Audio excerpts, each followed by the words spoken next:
So I was on my way home here, driving through the little town of Roadkiss, home of the factory that made the moon flag that they supposedly stabbed onto the moon in 1969.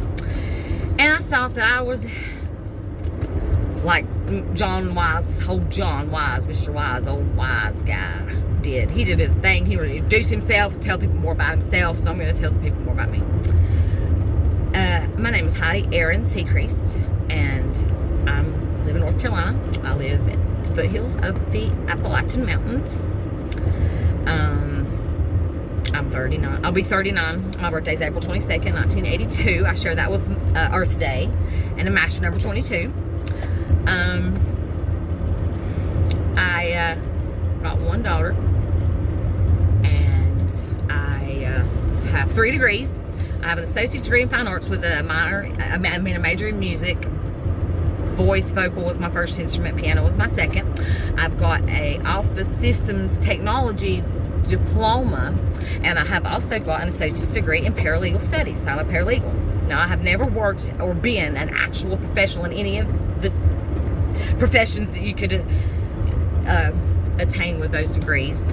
I figured I might as well learn the law, and it made me sick once I figured out how much witchcraft it is and how much bullshit it is. And I like to sometimes go back, because I kept all my law books from school, and tried to go back and read them, but now that I know how to read their little paragraphs and how the indentions and the margins go and exactly what they're saying and how it's just a bunch of bullshit witchcraft, it makes me sick and I hate it.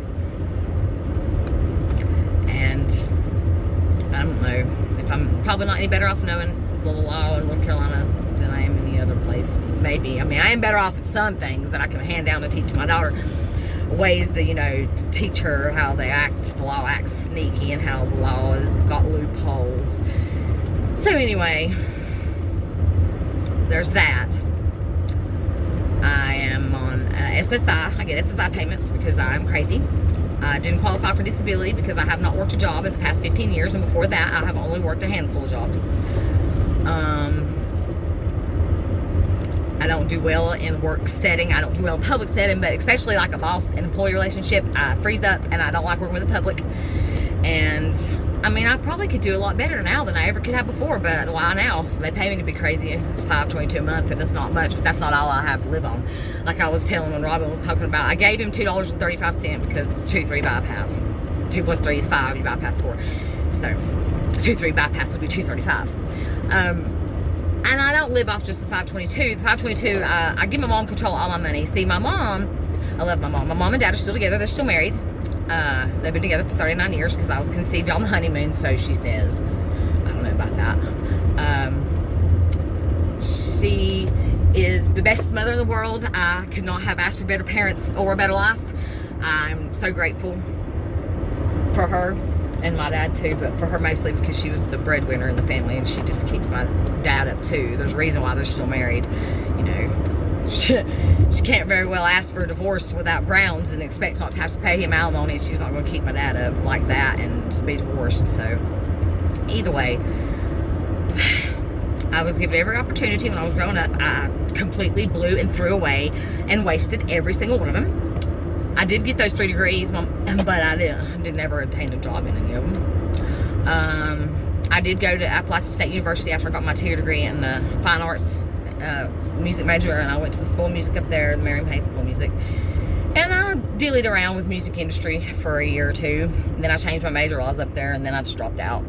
Told mom there's no need for me to waste any more time there at that university because I didn't belong there, and I just wanted to move back down the mountain to the foothills where my mom and dad live. My mom just commutes. She worked at ASU. She worked at Appalachian State University for, I want to say 33 years, but I think it was something like 34. And she had the perfect story, the rags to riches. She was the baby of 3 daughters. She had 2 sisters. They lived in a mill house growing up about 2 hours from here where I was grow up. And she worked in a cotton mill on the weekends and sweated it out to earn money to pay for her own tuition at Appalachian State University. She paid for her own tuition. She was a math major, and she came right out of graduation at ASU and got a job in the basement of Rayleigh Hall at ASU, which is the business building and the ITS building.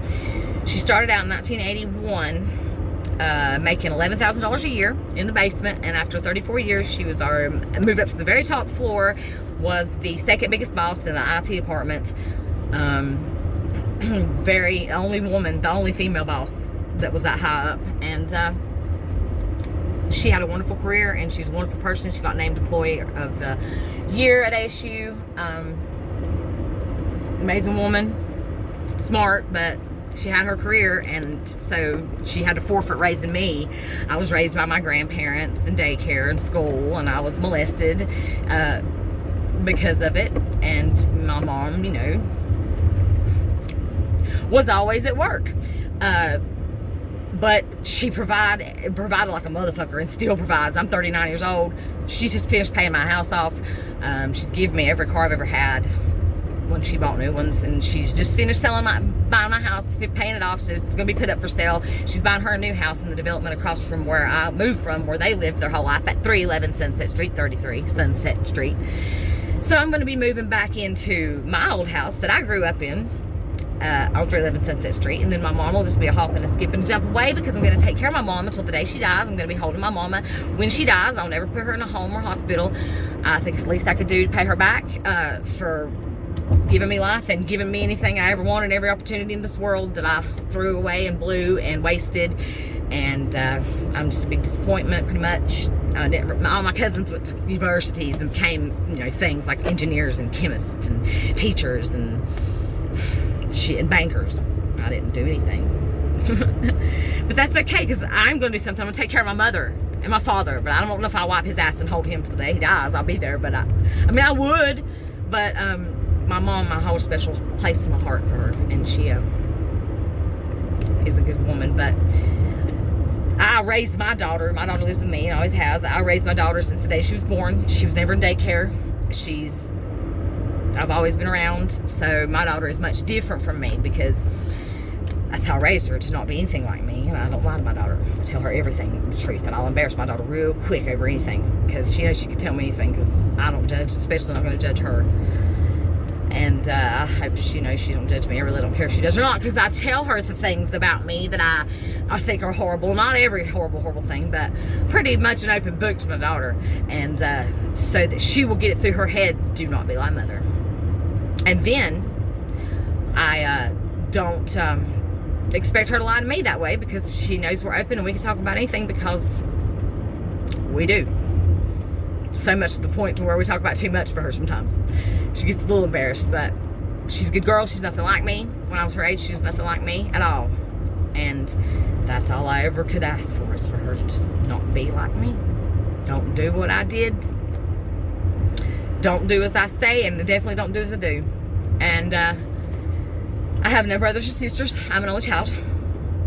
I couldn't imagine what having a brother or sister would be like. When I was growing up, I did get a little lonely and wanted my dad to play with me, so I played Barbies with me. But my mom tried to have another baby when I was 6, and I was in first grade. It wasn't working out, because my mom and dad are both negative blood, just like I have negative blood, so it's kind of hard. I'm probably, you know, had chances higher not being born than before, but as you get older, you lose your fertility anyway. So her and my dad couldn't have babies anymore, but they tried. And I remember my mom would take her temperature in the morning to see when she was ovulating, and I would always ask her before school if she had her period yet, and she'd always say she'd be a day or so late. And I'd get excited thinking I was gonna have a brother or sister, but then at night I'd be like, what will you name the baby, Mama, if it's a girl? I said, my mama said she wanted to name her Katie. And I was like, well, her name's going to be Katie Butler, because she's going to be my butler. This was around the time Mr. Belvedere was on that sitcom. I said, her name's Katie Butler, and she's going to be my butler. She's going to bring things to me and do things for me and be my butler. So there you go. If I'd have had a brother or sister, it wouldn't have worked out. Something would have had to go. One of us would have to go, and it would have been them, because there could be another human come out of that womb but me. And then no other human kind of like me, and damned if a human's gonna take my mama from me. So I don't care if it's my sibling or not, but I don't have to worry about that. My daughter doesn't have to worry about that either. She's an only child, and I wouldn't have it any other way. And I'm about to be back home here. I don't know what else about me. Not much at all. I'm crazy. But I'm not batshit crazy anymore. I'm just shit crazy. I'm working the shit off right now. Burning the shit off the shit crazy. Just gonna be back down to normal crazy. Just the gentle kind of crazy. Well, anyways, I'm coming through town here now. I'm getting ready to go to the alleyway through Main Street. So So there, that's a little bit more about Heidi Aaron Sechrist. Heidi's Aaron, her secrets. My mom's middle name is Barrier. Her maiden name is Barrier, so my mom's name is Rebecca Lynn Barrier Sechrist. It's Barrier Secrets. Barrier Sechrist. Barrier Secrets with Samantha and Dylan Sachs. You old Samantha. Love you, see you, bye. Run into the henchman that's in